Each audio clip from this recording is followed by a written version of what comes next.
Esta quizá es la definición más concisa del saber absoluto hegeliano, asumiendo plenamente la inexistencia del gran otro, es decir, la inexistencia del gran otro como sujeto supuesto saber. Hay una diferencia clave entre este saber y lo que en ciertas tradiciones socráticas o místicas se llama docta ignorantia. Esta se refiere al saber del sujeto acerca de su ignorancia, mientras que la ignorancia registrada por el sujeto del saber absoluto es la ignorancia del gran otro. La fórmula para describir al auténtico ateísmo es por lo tanto la siguiente: el saber divino y la existencia son incompatibles, y Dios existe solo en la medida en que no conoce, toma nota de, registra, su propia inexistencia. En el momento en que Dios sabe, colapsa en el abismo de inexistencia, como el típico dibujo animado en el que el gato solamente cae cuando se da cuenta de que no hay suelo bajo sus pies. ¿Por qué entonces debe morir Cristo? La paradoja es que, para que la sustancia virtual, el gran otro, muera, el precio debe pagarse en lo real de la carne y la sangre. En otras palabras, Dios es una ficción, pero para que muera la ficción, que estructura la realidad, una parte de lo real debe ser destruida. Puesto que el gran otro como orden virtual, como ficción simbólica, es efectivo en su misma inexistencia, no existe, pero igualmente sigue funcionando, no es por tanto suficiente con destruir la ficción desde fuera, reducirla a la realidad o demostrar cómo surgió de la realidad, pase los ateos, vulgares, como Richard Dawkins.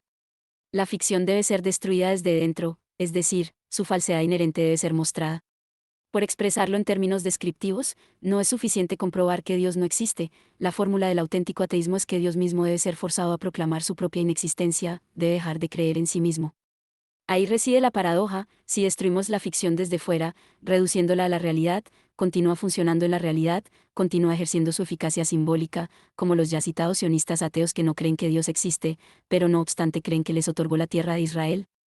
Ahora, así dice Jehová, creador tuyo, oh Jacob, y formador tuyo, oh Israel, no temas, porque yo te redimí, te puse nombre, mío eres tú. Isaías 43, 1. Esto exactamente es lo que se invierte, deshace, en la destitución subjetiva, que opera en un cristianismo coherente. Debo afrontar el terror de la no existencia del gran otro, lo que significa que yo mismo me veo desposeído de mi identidad simbólica, como sujeto barrado, dólar, yo no soy de nadie y carezco de nombre. Y lo mismo se aplica a Dios mismo, razón por la que en su seminario no publicado de 1974 a 1975, Lacan explica que el cristianismo es la religión verdadera, en ella, Dios existe. Con respecto a todo, Él es existencia por excelencia, esto es, Él es la represión en persona, Él es incluso la persona supuesta en la represión. Y. Es respecto a esto que el cristianismo es verdadero. 40. Lacan se refiere aquí a «yo soy el que soy», la respuesta que da la zarza ardiendo en el monte Sinaí cuando Moisés pregunta qué es, y lo interpreta como la designación de un punto en el que un significante falta, donde hay un agujero en el orden simbólico, y esto debería tomarse en un sentido reflexivo fuerte, no solo como una indicación de que Dios es una realidad profunda más allá del alcance de nuestro lenguaje, sino que Dios no es nada sino esta falta en el orden simbólico, gran otro. Como tal, el divino, yo soy el que soy, efectivamente prefigura el cogito cartesiano, o el sujeto barrado, dólar, ese puro punto evanescente de enunciación que se asoma en cualquier enunciado. Esta nada, cuyo representante, o marcador, es el obche ya, es el foco del amor, o como dijo Simone Weil, donde nada hay, lee que te quiero. Es respecto a esta característica crucial como podemos localizar también la limitación definitiva del concepto de plasticidad en Malao, que ella todavía concibe como la unidad de opuestos, de actividad y pasividad, de encuentro y separación.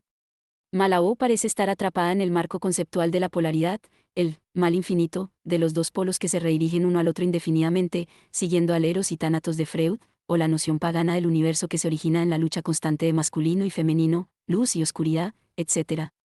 Así que cuando escribe lo siguiente, en un pasaje casi programático, lo que falta es la afirmación del momento puntual singular de la plena identidad de los opuestos. Potencia integrativa e informadora, potencia originariamente sintética, la plasticidad comporta también una potencia contraria de disociación y ruptura. Estas dos potencias caracterizan perfectamente la marcha del texto hegeliano, reunión y fisión, ambas en marcha en la formación misma del sistema. Estas dos potencias son inseparables, y permiten articular conjuntamente un pensamiento de la síntesis temporizadora y un pensamiento de la irrupción acontecedera. Toda la apuesta de mi trabajo consistió en mostrar que la concepción hegeliana de la temporalidad tenía precisamente su sitio en la economía abierta por esta articulación. 41. Cuando un caótico periodo de gestación culmina en la erupción explosiva de una nueva forma que reorganiza todo el campo, esta misma imposición de una nueva necesidad barra diagonal orden es en sí misma completamente contingente, un acto de decisión subjetiva abismal barra diagonal sin fundamento. Esto nos lleva al concepto estrictamente filosófico de subjetividad, puesto que lo que caracteriza al sujeto, a diferencia de la sustancia, es precisamente esta completa coincidencia de opuestos. En el caso de la sustancia, la síntesis y la separación permanecen externamente opuestos. Mientras que sustancia representa ya la unidad abarcadora de opuestos, el medio dentro del cual las fuerzas particulares se reproducen a través de su lucha, en una relación sustancial, los dos aspectos, síntesis y separación, no se ven todavía llevados a la autorrelación, así que la separación como tal sería la que lleva a cabo una síntesis, de modo que imponer una nueva necesidad sería el gesto más alto de contingencia. Dos características que no pueden sino parecer opuestas caracterizan al sujeto moderno tal como fue conceptualizado por el idealismo alemán. 1. El sujeto es el poder de la actividad sintética, espontánea, esto es, autónoma, que comienza en sí misma, irreductible a una causa anterior, la fuerza de unificación, la fuerza que reúne la panoplia de datos sensoriales con los que se nos bombardea en una representación unificada de objetos. 2. El sujeto es el poder de la negatividad, de introducir una fractura barra diagonal corte en la unidad sustancial dada inmediata, es el poder de la diferenciación, de abstraer, rompiendo y tratando como autosuficiente lo que en realidad es parte de una unidad orgánica. Para comprender realmente el idealismo alemán es crucial pensar estas dos características no solo juntas, como dos aspectos de una y la misma actividad, es decir, el sujeto primero rasga la unidad natural y después junta los membra disjecta. En una nueva, su propia y subjetiva unidad, sino como idénticas estricto sensu, la actividad sintética misma introduce una fractura barra diagonal diferencia en la realidad sustancial, de igual modo, la diferenciación misma consiste en imponer una unidad. Pero ¿cómo, exactamente, debemos entender esto? La espontaneidad del sujeto emerge como un perturbador corte en la realidad sustancial, puesto que la unidad que impone la síntesis trascendental en la realidad múltiple es precisamente sintética, en el sentido habitual del término, más que en el kantiano, es decir, artificial, innatural. Por evocar una típica experiencia política, todos los grandes unificadores comienzan con un gesto divisor. De Gaulle, por ejemplo, unificó a los franceses introduciendo una diferencia irreconciliable entre aquellos que querían paz con Alemania y aquellos que no. Lo mismo vale para el cristianismo, no nos vemos primero separados de Dios y después milagrosamente unidos con Él. La clave del cristianismo es que la misma separación es la que nos une, es en esta separación cuando somos, como Dios, como Cristo en la cruz, de modo que nuestra separación de Dios se ve transportada a Dios mismo. De modo que cuando Meister Eckhart habla de cómo para abrirse a la gracia de Dios permitiendo a Cristo nacer en nuestra alma, debemos vaciarnos de todo lo criatural, cómo se relaciona esta quinousis con la quinousis propiamente divina, o para el caso, incluso con la quinousis de la alienación, del sujeto privado de todo su contenido sustancial. Y lo mismo respecto a la ética, un acto radical del bien debe mostrarse primero como malo, como algo que perturba la estabilidad sustancial de las costumbres tradicionales. Kafka formuló sucintamente el principio básico judeocristiano respecto al bien y el mal. El mal sabe el bien, pero el bien no conoce mal. El conocimiento de uno mismo es algo que solo tiene el mal. 42. Esta es la respuesta propiamente judeocristiana al lema gnóstico-socrático: conócete a ti mismo. La idea subyacente de que el mal proviene de comer la fruta del árbol de la ciencia se opone radicalmente a la tradición oriental y platónica, para las que el mal se fundamenta en la carencia de conocimiento del malhechor. No puedes hacer deliberadamente cosas malas, de modo que el lema, conócete a ti mismo, es simultáneamente ético y epistemológico. Por esto es por lo que, en algunas lecturas gnósticas del Viejo Testamento, la serpiente que seduce a Adán y Eva para que coman del árbol de la ciencia es un agente del bien, trabajando contra el malvado Dios creador. ¿Significa esto que, para ser buenos, debemos limitarnos a la ignorancia? La posición dialéctica es más radical. Hay una tercera vía, la de la primacía del mal sobre el bien. Es necesario comenzar eligiendo el mal. De hecho, incluso un auténtico comienzo, como una ruptura radical con el pasado, es por definición el mal, del que surge el bien solo después, en el espacio abierto por aquel mal. 43. La tristemente célebre serie de libros negros, sobre el comunismo, el capitalismo, el psicoanálisis, debería recapitularse en un libro negro de la humanidad. Brecht estaba en lo cierto, los humanos son por naturaleza malvados y corruptos, no se les puede cambiar, solo limitar las oportunidades que tienen para materializar su potencial para el mal. Por esto en el cristianismo se le atribuyen características opuestas a Cristo: él trae amor, paz, etc., y trae la espada, enfrenta al hijo contra el padre, al hermano contra el hermano. De nuevo, Este es uno y el mismo gesto, no una lógica de primero divide y después une. Y de nuevo es crucial no confundir esta identidad de opuestos con el motivo pagano habitual de una divinidad que tiene dos rostros, uno amoroso y otro destructivo. Estamos hablando de un mismo rostro. Pero esto no significa que la diferencia está solo en nosotros, no en Dios, que mora en su más allá bendito, como en el viejo símil que ve la realidad como una pintura.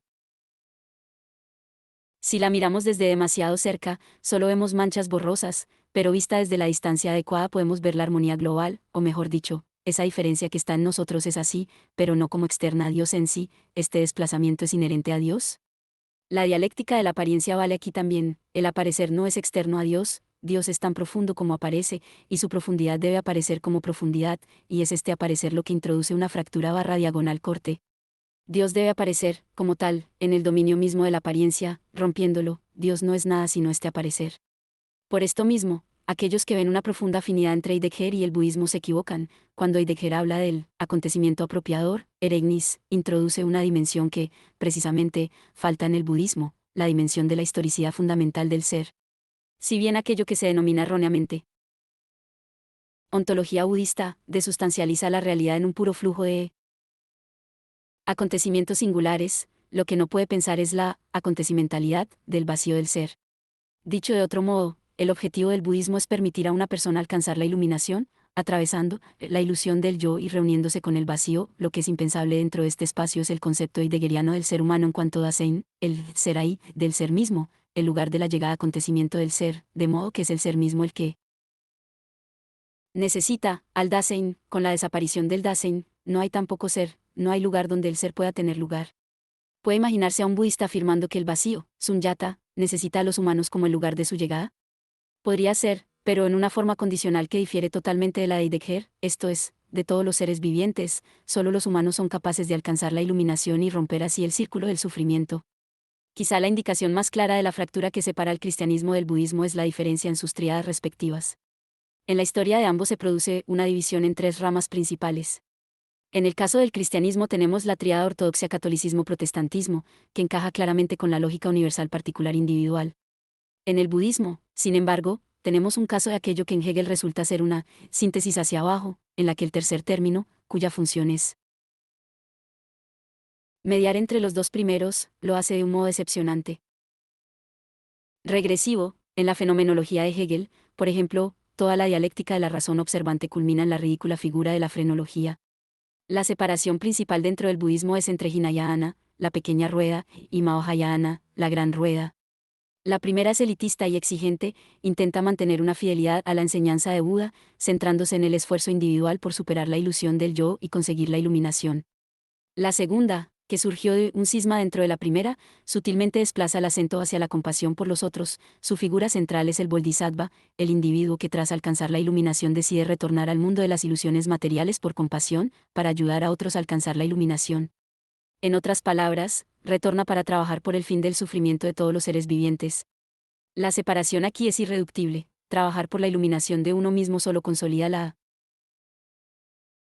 centralidad del yo en el mismo acto de luchar por su superación, mientras que la opción de la gran rueda, que supone alejarse de la situación, solo aplaza el problema, se supera el egoísmo, pero al precio de que la iluminación misma se convierte en objeto de la actividad instrumental del yo. Es fácil identificar la inconsistencia de la vía Mahayana, que no puede tener sino desgraciadas consecuencias, cuando la reinterpretación mahayana se centra en la figura del bodhisattva, aquel que, tras alcanzar la iluminación y entrar en el nirvana, retorna a la vida de las pasiones ilusorias por compasión hacia todos los demás, atrapados en la rueda del deseo. Surge entonces una sencilla pregunta. Sí, como apuntan los budistas radicales tan enfáticamente, entrar en el nirvana no significa que abandonemos este mundo y entremos en otra realidad más alta. En otras palabras, si la realidad sigue siendo la misma y todo lo que cambia es la actitud del individuo hacia ella, ¿por qué? Entonces, para ayudar a acabar con el sufrimiento de otros seres debemos retornar a la realidad cotidiana. Porque no podemos continuar habitando el estado de iluminación en el que se nos dice seguimos viviendo en este mundo. No hay necesidad de Mahayana, de gran rueda, la pequeña, Hinayana, es lo suficientemente grande como para permitir al iluminado que ayude a otros a alcanzar la iluminación. En otras palabras, no está el concepto mismo de Bodhisattva basado en una malinterpretación teológico-metafísica de la naturaleza del nirvana. ¿No convierte al nirvana, de modo subrepticio, en una realidad superior metafísica? No sorprende que los budistas Mahayana fueran los primeros en darle un giro religioso al budismo, abandonando el materialismo agnóstico original de Buda y su indiferencia explícita hacia la cuestión religiosa. Esto supondría ser una lectura totalmente no hegeliana del budismo si localizáramos la caída en su desarrollo histórico a partir de la traición humanitaria de su mensaje original realizada por el giro Mahayana. De haber un axioma hegeliano, este sería que el error tendría que situarse en el principio mismo del movimiento en su totalidad. ¿Qué es entonces lo que ya sería erróneo desde el comienzo en la vía Hinayana? Su fallo es precisamente aquel error ante el que reacciona el Mahayana, como su inversión simétrica. Al buscar mi propia iluminación, retrocedo hacia él. Egoísmo al intentar borrar los límites de mi yo. Así que, ¿cómo unir estas dos orientaciones, Hinayana y Mahayana? Lo que ambas excluyen es una intuición demoledoramente protoconservadora. ¿Y si la verdad no alivia nuestro sufrimiento? ¿Y si la verdad duele? ¿Y si la única paz alcanzable viene de sumergirse en la ilusión? ¿No es esta conclusión la premisa oculta tras la tercera escuela principal, la Vajrayana, que predomina en el Tíbet y en Mongolia? Vajrayana es claramente regresiva, implica la reinscripción de las prácticas rituales y mágicas en el budismo. La oposición entre el yo y los otros se supera, pero a través de su reificación en prácticas ritualizadas que son indiferentes a esta distinción. Es un hecho interesante de la dialéctica histórica que el budismo, que originalmente prescindía de todo ritual y dogma institucional para centrarse únicamente en la iluminación individual y la superación del sufrimiento, acabara agarrándose al marco más mecánico y a la más firme jerarquía institucional.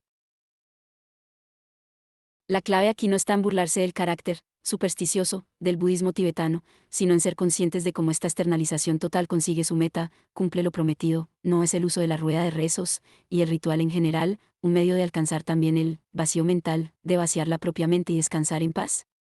De modo que, en cierto modo, el budismo tibetano sí es plenamente fiel a la orientación pragmática de Buda, ignora los detalles teológicos, céntrate en ayudar a la gente a veces. Seguir un ritual ciegamente y sumergirse en los detalles teológico-dogmáticos es el modo más efectivo de alcanzar el objetivo de la paz interior.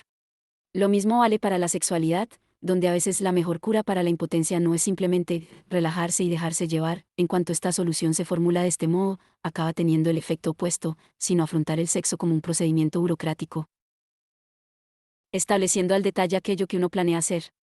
Esta lógica es también la de los utilitaristas inteligentes que son bien conscientes de que los actos morales no pueden fundamentarse directamente en consideraciones utilitarias. Haré esto porque, a largo plazo, es la mejor estrategia para obtener la mayor felicidad y placer, sino que la conclusión que extraen es que una moralidad absolutista, kantiana, haz tu deber por el deber mismo, puede y debe ser defendida precisamente por razones utilitarias, y también es lo que mejor funciona en la vida real.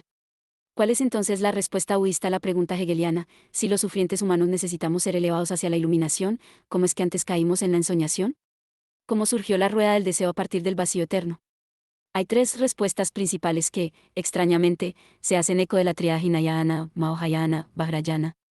La primera respuesta, más habitual, invoca la actitud práctico-ética de Buda. En vez de demorarnos en enigmas metafísicos, comencemos con el hecho del sufrimiento y la tarea de liberar a la gente de él. La siguiente respuesta llama nuestra atención sobre la obvia paradoja cognitiva íncita en la pregunta misma. Nuestro estado de ignorancia nos hace imposible responderla, y solo puede responderse, o incluso formularse, adecuadamente, una vez que uno alcanza la plena iluminación. Entonces, ¿por qué no recibimos una respuesta de aquellos que afirman haber alcanzado la iluminación? Finalmente, hay algunas menciones budistas tibetanas a las fuerzas oscuras y demoníacas que perturban el equilibrio del nirvana desde dentro. Aquí es donde la divergencia entre Hegel y la experiencia budista es insuperable. Para Hegel, como filósofo cristiano, el problema no es cómo superar la separación, ya que la separación representa la subjetividad, la fractura de la negatividad, y esta negatividad no es un problema sino una solución, ya es en sí misma divina. Lo divino no es la unidad barra diagonal sustancia abismal, omniabarcante y escondida tras la multitud de apariencias. Lo divino es el poder negativo que rasga la unidad orgánica. La muerte de Cristo no se supera, sino que se eleva, asume, en la negatividad del Espíritu. 44.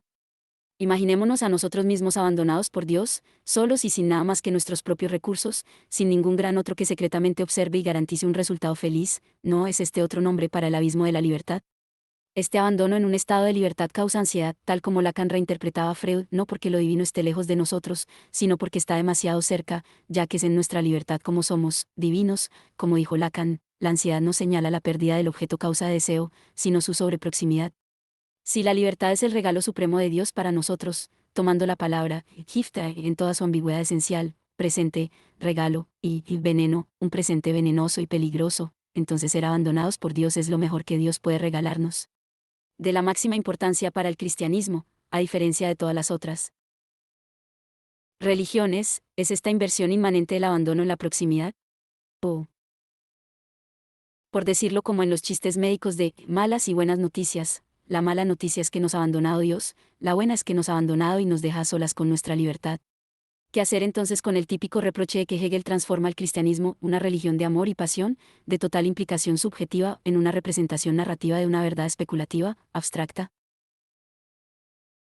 Aunque el cristianismo es la religión verdadera, en ella la verdad sigue apareciendo en el medio de representación, y no en su propio medio conceptual, de modo que la filosofía especulativa es la verdad, la forma verdadera adecuada, de la verdad, contenido, cristiana. La pasión y dolor de la implicación subjetiva son desechados como una cáscara narrativa secundaria que debe descartarse si queremos alcanzar la verdad en su propio elemento conceptual.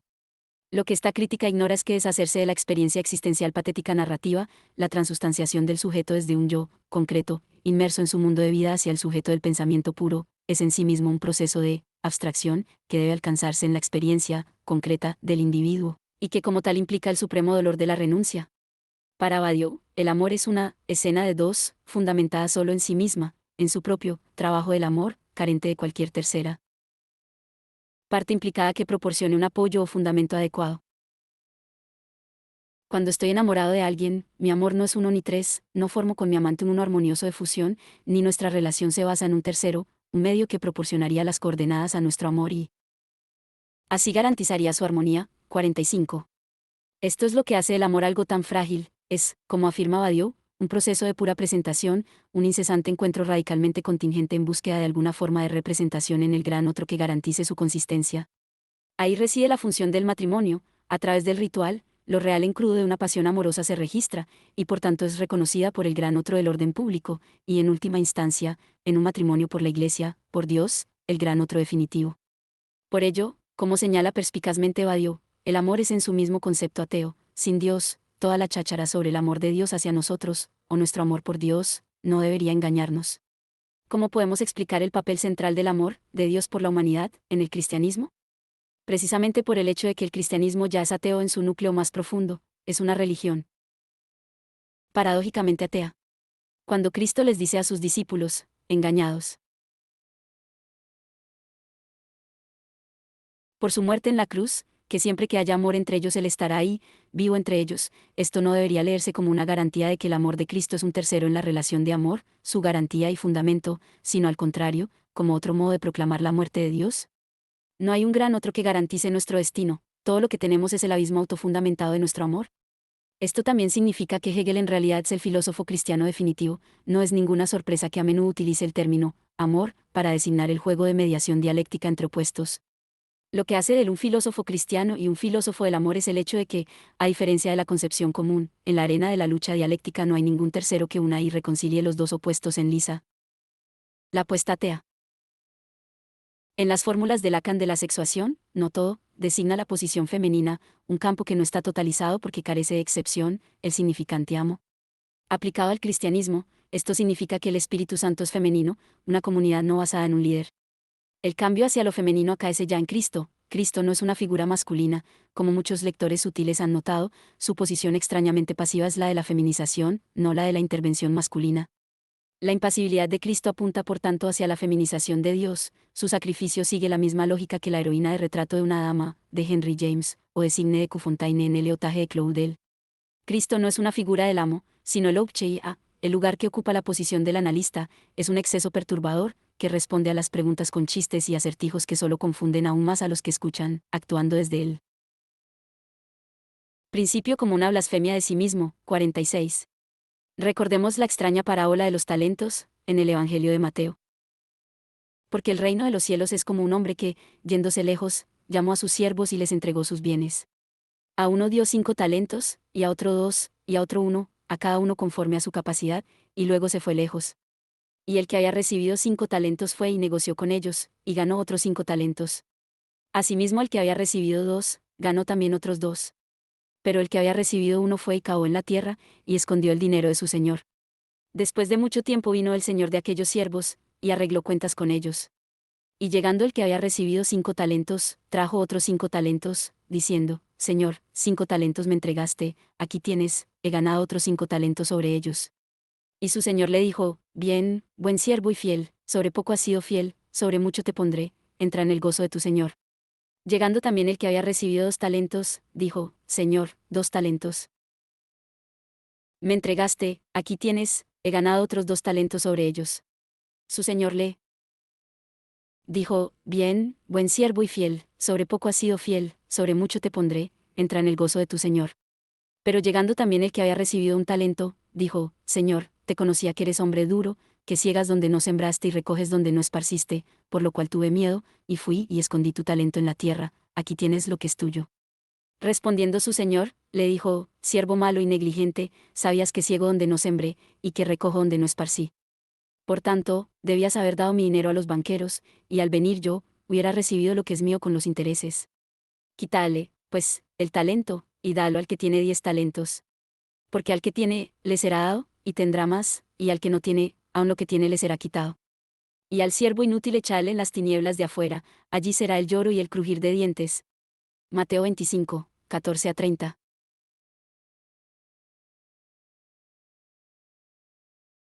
No es difícil imaginar cuánto debe gustarle esta parábola a un pastor baptista y norteamericano con visión comercial, no confirma el paralelismo entre religión y negocio, promoviendo el dinámico espíritu capitalista del emprendimiento, el riesgo y la expansión. Los predicadores que difunden la palabra de Dios deben actuar como empresarios que expanden su negocio. Sin embargo, también es posible leer la parábola de manera opuesta, especialmente si tenemos en cuenta la versión alternativa de Lucas 19, 11-27. Aquí el amo es un noble que debe partir hacia un país distante, para recibir un reino, aunque no se le quiere allí, los 3 hombres no son siervos, sino 10 esclavos, los ayudantes del noble.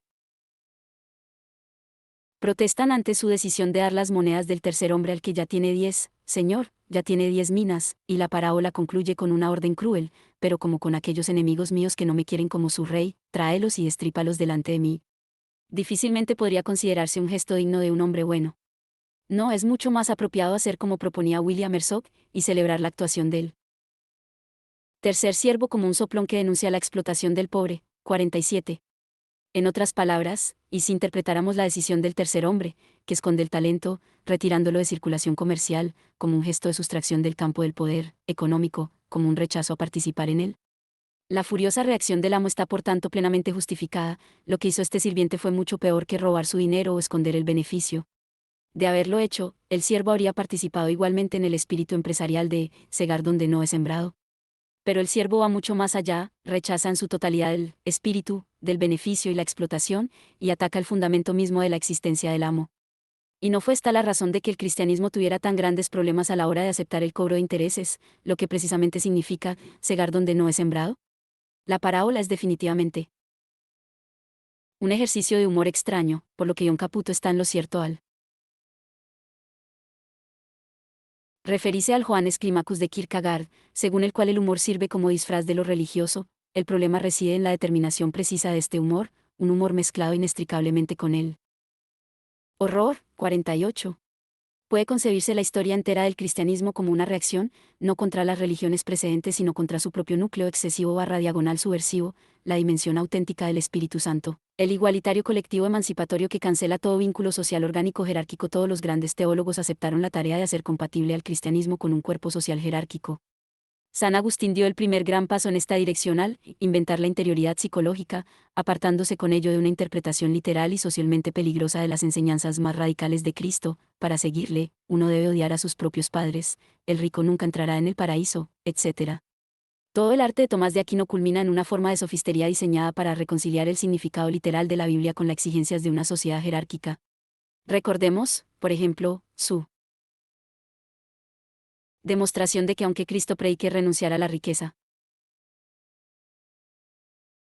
terrenal, es decir, al carácter pecaminoso de la propiedad privada, esto vale solo para la gente que es sagrada en sí misma, sacerdotes, etc. Si la gente corriente quisiera abolir la propiedad privada, ¿pecarían contra Dios? Esto, sin embargo, no lleva de ningún modo al infinito espurio de la brecha entre el cristianismo realmente existente y el auténtico cristianismo, fractura que supondría a su vez que toda forma realmente existente de iglesia necesariamente soslayara su concepto. La solución aquí es auténticamente hegeliana. La idea del colectivo cristiano sí se realizó, pero fuera de la iglesia como institución, lo que no quiere decir sin embargo que sobrevivieran experiencias religiosas íntimas que no tenían necesidad alguna de marco institucional, más bien sobrevivió en otras instituciones, desde los partidos políticos revolucionarios hasta las sociedades psicoanalíticas. Por lo tanto, solo en los colectivos, ateos, radical emancipatorios y por religiosos podemos encontrar la adecuada materialización de la idea del colectivo cristiano, una consecuencia necesaria de la naturaleza atea del mismo cristianismo. El reproche habitual dirigido contra este proyecto de materialismo cristiano es que equivale a una creencia barrada, al no ser lo suficientemente valiente como para dar el salto de fe. Retengo la forma cristiana de implicación religiosa pero sin su contenido. Mi réplica es que vaciar la forma de su contenido, ya tiene lugar en el cristianismo, en su mismo núcleo. El nombre de este vaciamiento es kenosis, Dios muere y tiene su resurrección como Espíritu Santo, como forma de la creencia colectiva. Es un error fetichista buscar un soporte material de esta forma. El Cristo resurrecto, el Espíritu Santo es el colectivo de creyentes, y lo que están buscando fuera del colectivo está ya aquí en cuanto amor que les une. Adrian Johnston formuló recientemente una pertinente crítica respecto a mi proyecto de ateísmo cristiano.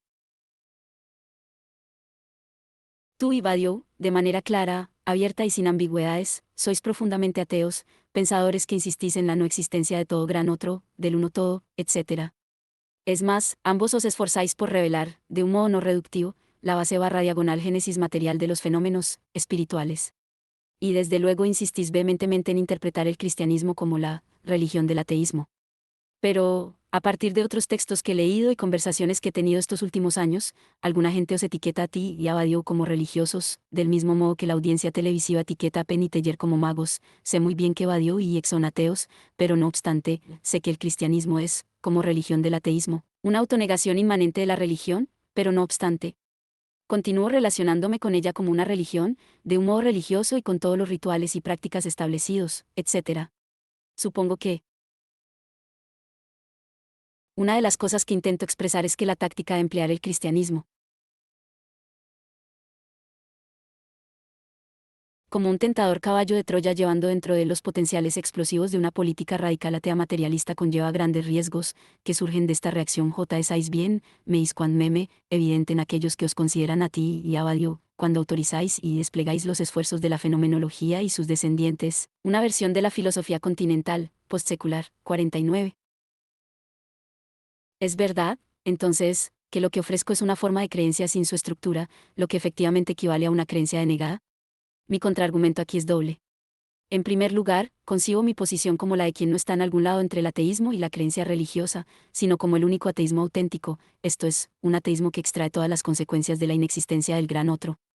Ahí reside la lección del cristianismo. Como hemos visto, no es solo que no creamos en Dios, sino que el propio Dios no cree en sí mismo, de modo que tampoco puede sobrevivir como orden simbólico no sustancial, como el gran otro virtual que continúa creyendo por nosotros. En segundo lugar, solo una creencia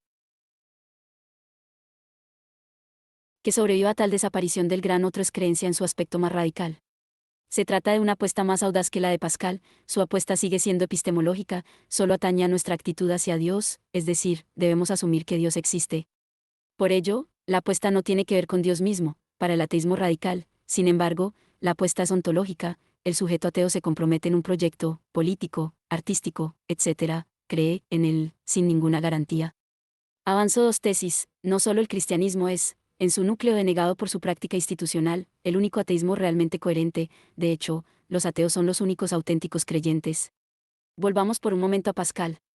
Lo primero digno de mención es su rechazo de todo intento de demostrar la existencia de Dios. Pascal concede que no sabemos si Él es, y entonces intenta proporcionar razones de prudencia para creer en Él. ¿Deberíamos apostar por el hecho de que Dios existe, porque es la mejor apuesta? Dios es, o Él no es, pero ¿por qué lado nos debemos inclinar? La razón no puede decidir nada aquí. Hay un caos infinito que nos separa. ¿Hay algo en juego en la extremidad de esta distancia infinita, y saldrá cara o cruz? ¿Cuál elegirás entonces? Veamos. Puesto que debes elegir, veamos cuál te interesa menos. Tienes dos cosas que perder, la verdad y el bien, y dos cosas en juego, tu razón y tu voluntad, tu conocimiento y tu felicidad, y tu naturaleza tiene dos cosas que rehuir, el error y la miseria. Tu razón no se sorprende al tener que elegir una o la otra, puesto que debes elegir por necesidad. Pero tu felicidad. Pesemos la ganancia y la pérdida en apostar que Dios existe. 50. Pascal parece ser consciente de la objeción más inmediata a este argumento, puesto que imagina a un oponente que responde, eso está muy bien. Sí, debo apostar, pero quizás apueste demasiado. En resumen, cuando uno apuesta sobre Dios, pone algo en juego, que presumiblemente pierde si Dios no existe, la verdad, el respeto por la propia vida terrenal. Sin duda, es extraño cuán utilitario y pragmático es el razonamiento de Pascal. Sigue una serie de otras objeciones. 1. Pascal asume que la misma matriz de decisión y recompensa se aplica a todo el mundo. Pero, ¿y si hay recompensas diferentes para gente diferente? Quizá, por ejemplo, hay una infinita recompensa predestinada para los elegidos, hagan lo que hagan, y una utilidad finita para el resto. 2. La matriz debería tener más líneas, quizás hay más de un modo de apostar por Dios, y las recompensas que Dios otorga varían de acuerdo a ello. Por ejemplo, Dios podría no recompensar infinitamente a aquellos que se esfuerzan por creer en Él solamente por razones utilitarias y pragmáticas. Uno podría imaginarse también que distinguiese la creencia basada en fe de la creencia basada en razones evidentes, y postulara diferentes recompensas en cada caso.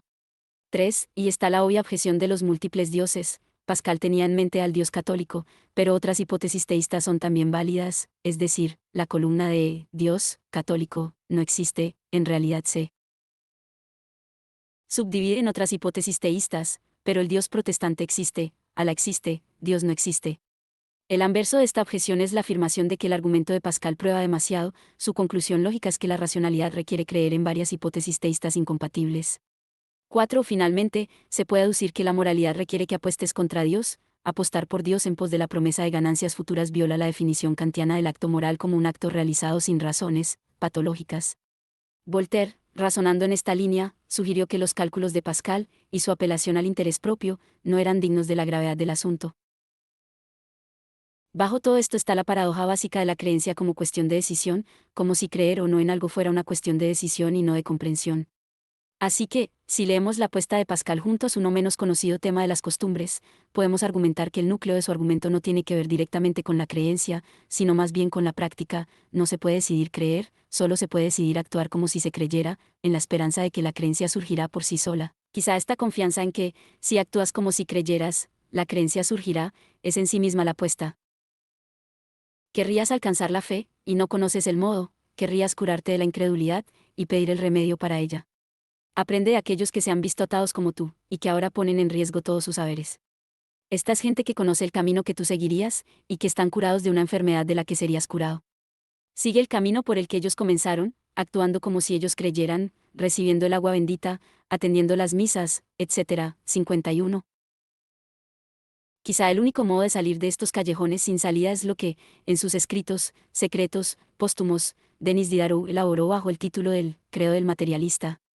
En Entretien de un filósofo avec la maréchale asterisco asterisco asterisco, concluía, aprestout, le plus cortes de se conduire comme si le vieillar existait, o meme cuando en y croit pas, después de todo, el modo más sencillo es el de actuar como si el viejo existiera, incluso si no se cree. Esto podría parecer equivalente a la apuesta de Pascal respecto a los rituales, incluso si no crees en ellos, actúa como si creyeras. Sin embargo, Diderot señala exactamente en dirección opuesta, el único modo de ser auténticamente morales es actuar moralmente sin considerar la existencia de Dios. En otras palabras, Diderot le da la vuelta directamente al juego de Pascal, apostar por la existencia de Dios, en un mod que la plupart ou entitauta perdret rien a gagnar an irundiu remunera teuret. Benjeur, en una palabra, la mayoría de aquellos que niegan un Dios recompensador y vengativo, tienen todo que perder y nada que ganar. 52. En su negación del Dios recompensador y vengativo, el ateo o pierde todo, si está equivocado, será condenado para siempre, o no gana nada, si está en lo cierto, no hay Dios, de modo que nada ocurre. Esta actitud, y no la otra, expresa una auténtica confianza en la propia creencia, y hace que se realicen actos buenos sin tener en cuenta la recompensa divina o actuar, como si el viejo existiera. Este viejo es, desde luego, Dios Padre, que nos remite a la fórmula lacaniana le pere ou pire, el Padre o peor. En este nivel es donde deberíamos oponer a Pascal y Diderot, mientras que Pascal apuesta por Dios Padre, Diderot nos anima a peire sur le pire, apostar por lo peor. En la ética auténtica, se actúa desde la posición de la inexistencia del gran otro, asumiendo el abismo del acto carente de toda garantía o apoyo. La creencia genuina debe oponerse al apoyo en, o referencia a, un, otro, sujeto supuesto creer. En un auténtico acto de creencia yo asumo plenamente mi creencia y por tanto no necesito ninguna figura del otro para garantizar esa creencia, por parafrasear a Lacan, una auténtica creencia en se autorice que el meme. En este preciso sentido, una creencia auténtica no solo no presupone un gran otro, no es una creencia en un gran otro, sino que por el contrario presupone la destitución del gran otro, la plena aceptación de su inexistencia. Por esto mismo un ateo auténtico se coloca en el extremo opuesto de aquellos que quieren salvar la verdad espiritual de la religión frente a su contexto dogmático institucional, externo. Un amigo profundamente religioso me comentó una vez sobre el subtítulo de un libro mío, El núcleo perverso del cristianismo. Estoy totalmente de acuerdo contigo ahí. Creo en Dios, pero encuentro repulsivos y profundamente perturbadores todos los pasajes que celebran el sacrificio y la humillación, la redención a través del sufrimiento, Dios organizando el asesinato de su propio Hijo por los hombres. ¿No podemos tener el cristianismo sin este núcleo perverso? No fui capaz de responderle, pero ese es precisamente el objetivo de mi libro. Lo que quiero son todos esos giros perversos, la redención a través del sufrimiento, la muerte de Dios, etc., pero sin Dios. Por lo tanto, como hemos dicho, Dios debe morir dos veces, primero como real, después como simbólico, primero en el judaísmo, después en el cristianismo. En el judaísmo, el Dios de lo real sobrevive como palabra, como el otro virtual muerto cuyo espectro se mantiene vivo mediante la práctica ritual de sus sujetos. En el cristianismo, este otro virtual muere. En el judaísmo, el Dios percibido directamente como real muere, en el cristianismo, muere el Dios que es inconsciente. El paso del paganismo al judaísmo es de sublimación, el Dios muerto sobrevive como otro simbólico, la muerte de Cristo no es sublimación. En otras palabras, no es la muerte del Dios real la que tiene su resurrección en el Espíritu Santo como otro simbólico, como Julio César que retorna sublimado en el título simbólico de César. Paralelamente a este doble movimiento que va del paganismo al judaísmo y del judaísmo al cristianismo, se sitúa el movimiento que va del poder autoritario tradicional hacia la democracia, y de la democracia al poder revolucionario. Solamente en el poder revolucionario muere realmente el gran otro. En la democracia, el lugar del poder está vacío. Pero el procedimiento electoral funciona como una suerte de otro ersatz que proporciona la legitimidad del poder. Es decir, la democracia, en el modo en que este término se usa hoy, tiene que ver sobre todo con la legalidad formal. Su condición mínima es la adhesión incondicional a cierto grupo de reglas formales que garantizan que los antagonismos son plenamente absorbidos en el juego agonístico. Democracia significa que, independientemente de que manipulación electoral tenga lugar, todo agente político respetará incondicionalmente los resultados.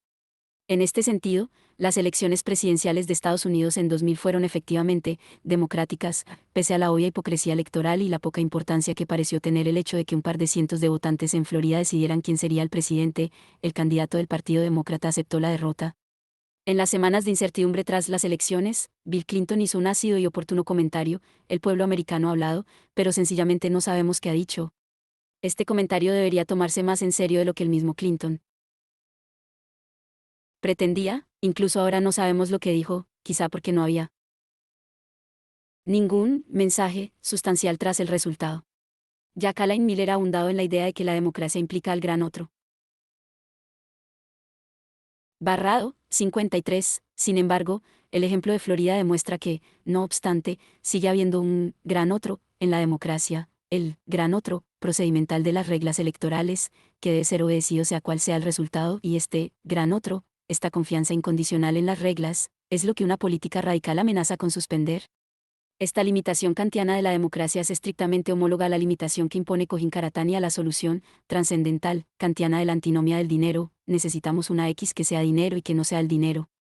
Cuando Karatani vuelve a aplicar esta solución al poder, necesitamos algún poder centralizado, pero no fetichizado en una sustancia que es, en sí, el poder, y cuando explícitamente evoca una homología estructural con Ducian, el objeto se convierte en una obra de arte no a causa de sus propiedades inherentes, sino simplemente al ocupar cierto lugar en la estructura. No encaja todo esto perfectamente con la Teorización de la democracia por parte de Leffert, como un orden político ocupado por representantes electos. Siguiendo esta línea, incluso la sugerencia aparentemente céntrica de Karatani, consistente en combinar las elecciones con una selección por sorteo, es mucho más tradicional de lo que podría parecer. Él mismo menciona la Grecia antigua, paradójicamente, cumple la misma función que la teoría hegeliana de la monarquía. Karatani corre aquí un riesgo heroico al proponer una definición tan alocada de la diferencia entre dictadura de la burguesía y dictadura del proletariado, si el sufragio universal por voto secreto, es decir, la democracia parlamentaria, es la dictadura de la burguesía, la introducción del sorteo debería considerarse la dictadura del proletariado. De este modo, el centro existe y no existe al mismo tiempo. 54. Existe como un lugar vacío, una X trascendental, y no existe como entidad positiva sustancial. Pero, ¿es esto realmente suficiente para socavar el fetichismo del poder? Cuando a un individuo común se le permite ocupar temporalmente el lugar del poder, se le está otorgando el carisma del poder, siguiendo la lógica habitual de la denegación fetichista. Sé muy bien que este tipo es una persona corriente como yo, pero no obstante, mientras está en el poder se convierte en el instrumento de una fuerza trascendente, es el poder que habla y actúa a través de él. ¿No encaja esto en la matriz general que componen las diversas soluciones de Kant, donde los postulados metafísicos, Dios, la inmortalidad, etc., se afirman, bajo tachadura, como postulados? Entonces, la tarea que debemos afrontar, ¿no sería precisamente librarse de la mística del lugar del poder? Por esto mismo, en sus escritos de 1917 Lenin se reserva su ironía más acerada para aquellos que se dedican a una inacabable búsqueda en pos de algún tipo de garantía para la revolución.